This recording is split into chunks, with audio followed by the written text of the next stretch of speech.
मध्य प्रदेश की राजधानी भोपाल से बीके हिंदुस्तानी यूट्यूबर, नेशनल मीडिया फाउंडेशन नई दिल्ली, समूह पत्रकारिता परिषद नई दिल्ली, भारतीय पत्रकार संघ उज्जैन, मालवा श्रमजीवी पत्रकार संघ इंदौर, श्रमजीवी पत्रकार संघ भोपाल और सभी के राष्ट्रीय अध्यक्ष और प्रदेश अध्यक्ष आज मध्य प्रदेश के दौरे पर हैं। और दौरे के दरमियान एनजीटी की जो रोक लगी है मां नर्मदा के इस तटों पर रेत उत्खनन के ऊपर पूरी तरह प्रतिबंध लग चुका है। जो समझदार लोग हैं, जो एनजीटी के बारे में ज्ञान रखते हैं और एनजीटी की सज़ा के बारे में भी जो ज्ञान रखते हैं, उन्होंने सभी ने अपने रेत के व्यापार को पूरी तरह बंद कर दिया है। पर 20% ऐसे लोग हैं जो एनजीटी की बातों का उतना महत्व नहीं देते हैं और जिनके सांसद, विधायक, मंत्रियों से सीधे संबंध है, वे अब भी इस अवैध उत्खनन में लगे हुए हैं। जैसा कि अभी थोड़ी देर पहले हमने एक अवैध उत्खनन वाले से जब चर्चा की कि भाई एनजीटी की रोक लगी है, आप ये मां नर्मदा के तलहटी से जो रेत का उत्खनन कर रहे हैं बड़ी मशीन से, कल तो आप कोई नहीं थे पर आज आपकी सभी मशीनें यहाँ पर मौजूद हो गई है, इसका क्या कारण है? बोले सर, हम एनजीटी को प्राथमिकता तो देते हैं पर इतने मज़दूर, इतनी गाड़ियाँ और इतने बड़े व्यापार को हम अचानक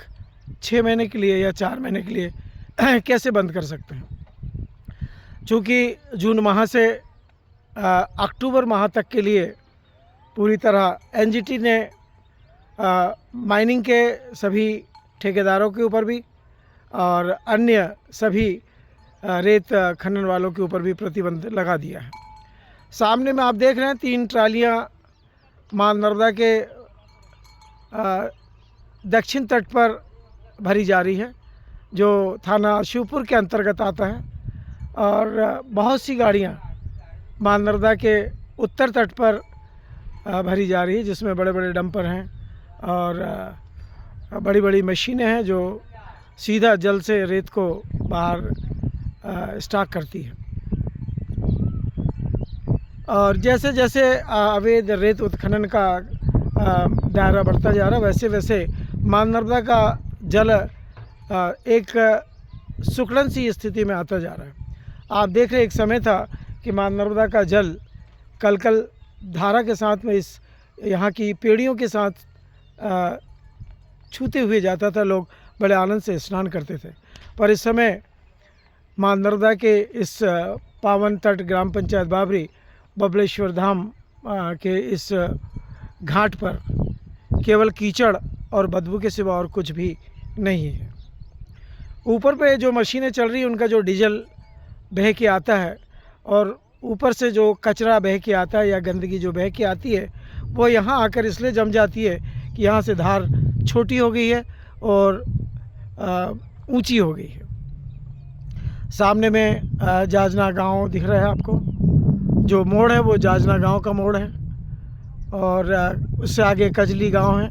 और बीच में एक परिक्रमावासियों के लिए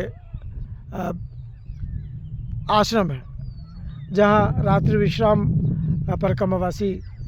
करते हैं और करते आए हैं कई पीढ़ियों से। हमारा आज कैमरे के माध्यम से ये दिखाना अति आवश्यक है कि कल जब एनजीटी की टीम मध्य प्रदेश के दौरे पे थी, ऐसी जानकारी हमको मिली है, उस समय घाट पर पूरी तरह सुनसान एरिया हो गया था। ना तो डंपर थे, ना पोकलैंड थे और ना मशीनें थी, कुछ भी नहीं था। और जो मज़दूर लोग अपनी झोपड़ी बना के रहते थे, वो झोपड़ी भी अस्थायी रूप से हटा दी गई थी। पर आज वे फिर अपने मौके पे पहुंच चुके हैं। इसलिए मैं मध्य प्रदेश सरकार के मुखिया डॉक्टर मोहन यादव से कहता हूं और हमारे देश के प्रधानमंत्री नरेंद्र मोदी जी से भी कह रहा हूं कि जब तक प्रदेश में आपके जो जनप्रतिनिधि हैं वो शासन के ऊपर में दबाव नहीं बनाएंगे, तब तक किसी भी प्रकार से रोक लगाना बहुत ही मुश्किल है। क्योंकि ये जितने लोग भी आज माँ नर्मदा के तट पर अवैध उत्खनन कर रहे हैं, इनको कहीं ना कहीं से जनप्रतिनिधियों का और जनप्रतिनिधियों के जो अधिकारीगण है, जो उनके इशारों पे चलते हैं, उनका एक सहयोग प्राप्त हो रहा है। इसीलिए अवैध उत्खनन पूरी तरह बंद नहीं हो पा रहा है। आज भी 20% अवैध उत्खनन जारी है। मैं वरिष्ठ पत्रकार BK हिंदुस्तानी, ग्राम पंचायत बाबरी, तहसील रेहटी, थाना रेहटी, जिला सीहोर, बबलेश्वर धाम से यह विशेष जानकारी देने जा रहा हूँ। यहाँ की वर्तमान सरपंच श्रीमती रेखा राजकुमार यवंशी हैं और उनके सफल कार्यकाल चल रहे हैं और उनके रहते गांव में अब कीचड़ मुक्त गांव बना दिया गया है और जगह जगह पर बुज़ुर्गों के लिए, बच्चों के लिए बैठने की व्यवस्था भी कर दी गई। ऐसी 40 या 45 कुर्सियाँ, बेंचें लगाई गई है, जहाँ शाम के समय या सुबह सुबह जो लोग घूमने निकलते हैं या स्नान करने निकलते हैं, वे वहाँ पर बैठकर बैठने का आनंद ले सकते हैं। मैं वर्तमान सरपंच श्रीमती सुरेखा राजकुमार यदुवंशी जी को मेरे पूरे मध्य प्रदेश के पत्रकारों की तरफ से शुभकामनाएं देता हूं और उम्मीद करता हूं कि आने वाले समय में